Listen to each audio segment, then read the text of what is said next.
আমাদের বক্তব্য নিয়ে আসছেন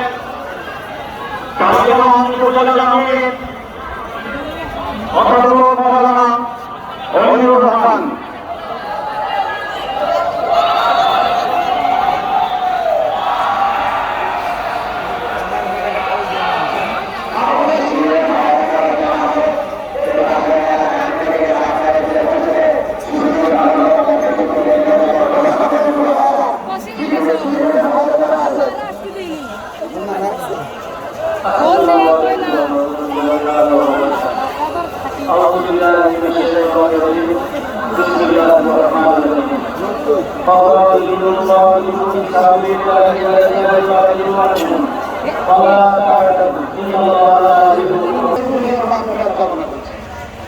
বিশেষ করে ছাত্র জনতা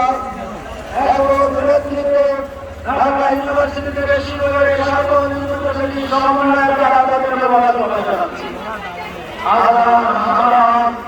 ছাত্র জনতাকে হত্যা করে আল্লাহ তাআলা তাদের সার্বভৌমত্বের কথা বলা হয়।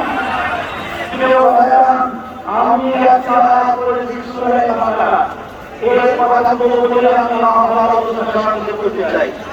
আল্লাহ তাআলা বলেছেন, তোমরা যুদ্ধ করো, লড়াই করো তাদের সাথে যারা তোমাদের সাথে যুদ্ধ করতে চায়।